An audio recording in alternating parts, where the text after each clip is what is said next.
Welcome to my YouTube channel! For today's video, meron po tayong guessing game.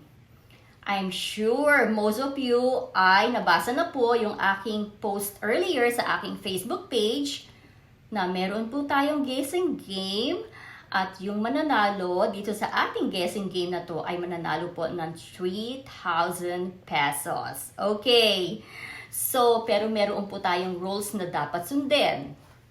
Number 1 rules ay kailangan po ay subscriber ko po kayo sa aking YouTube channel. Okay, ang number 2 rules po natin, isang beses lang po kayong sasagot. Hindi po yung maraming sagot nyo tapos hula-hulaan, marami. Hindi po pwede yon. Katulad dati, yung iba sumagot ng mga 5 beses sumagot. Hindi po pwede yon. Ang i-honor ko lang pong sagot ninyo kung ano po yung unang isinagot ninyo, yun lang po at hindi po pwede ang 2 at 3 hula. Okay. Pangatlo, in dollars ang dapat po sagot ninyo. Kung ano po ang halaga ng item sa ipapahula ko po sa inyo in dollars. Okay. And what else? And that's it, diba? So, napakadali lang nito. And I'm sure siguro isa sa inyo makakahula nito eh. Isa lang ang mananalo. Isa lang ang kukunin nating mananalo, yung pinakamalapit na amount doon sa aking pahuhulaan. Okay. At ano pa ba? Okay. I guess that's it. I already mentioned all the rules that we needed to follow. At ngayon, bago syempre ako mag-umpisa, minom muna tayo ng aking green tea. Alam naman ninyo ang signature natin. Green tea. Hindi kompleto ang kwentuhan kung wala tong green tea natin. At alam na ninyo ang kulay for today. It's gold. I'm wearing my gold scarf. And I'm using my gold teacup. Okay, yan po ang kulay natin ngayon. Color of the day is gold. Okay, so alam naman siguro ninyo, no, kung gaano ako kahilig mag-koleksyon ng mga cookware. Siguro naman nakikita ninyo na pagka mayroon akong cooking tutorials, nakikita ninyo yung mga gamit na ginagamit ko.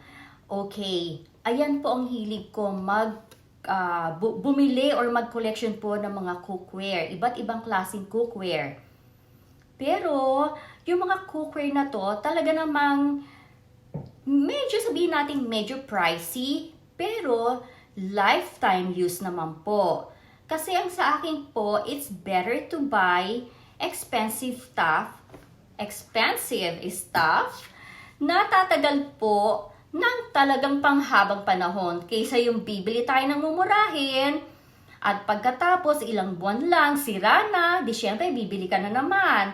So yung bang binili mo ng paulit-ulit kang bumili ng ganong gamit at pagka in-add up mo, ang ginastos mo sa parating pagbili, yun din ang kalalabasan eh. Pag itinotal mo siya, kasi syempre bibili ka ng mura, masisira, bibili ka na naman, masisira. So ano mangyayari? Magiging redundant, di ba? Paulit-ulit ang gastos. Kaya pag kinuwenta mo siya, nagtitipid tayo, we're trying to save money. Pero, pag kinuwenta mo lahat, ang ginastos mo at paulit-ulit kang bumili ng the same item, napamahal ka pa, di ba? So, might as well buy the expensive stuff na alam ninyong magagamit ninyo ng panghabang panahon or pangmatagalan. Okay, so ito pong ipapahula ko sa inyo ay cookware po. At ang kanyang pangalan ay Le Creuset. Okay, Le Creuset. And this one is made in France. Okay, ipapakita ko po sa inyo. At nako, napakabigat po ng box. Ito po siya. This one. So this is the Le Creuset. At napakabigat niya talaga. Kasi po, it's cast iron. Okay, cast iron po siya. So, bubuksan ko po para makita ninyo ang itsura po niya. Okay. So, meron pa tayo dito nga cookbook. Tingnan nyo ha. May kasama pa siyang cookbook. Ayan. Okay. It's very nice. At, ang kanyang takip, malaki pa sa mukha ko. Ang takip niya. Tingnan ninyo. Tingnan ninyo kung gaano kalaki yan. Oh, malaki pa sa aking mukha. Ayan po. Ang Le Creuset. Okay. So, itatabi ko lang dito. Napakabigat po niya talaga. Sa totoo lang, napakabigat. Pero, ito po yung sinasabi kong lifetime use. Bumili man tayo ng mamahalin na gamit, pero panghabang buhay naman natin gagamitin. Okay, bibili nga tayo ng mumurahin, magtitipid nga tayo.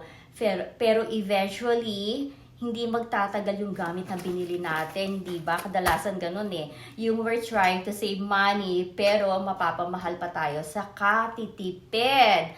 Ayon. So, ako pagdating sa mga gamit po, hindi po ako talaga nagtitipid. Talagang binibili ko po kung ano po yung nararapat at kung ano po yung alam ko na tatagal po. Kumbaga, lifetime use.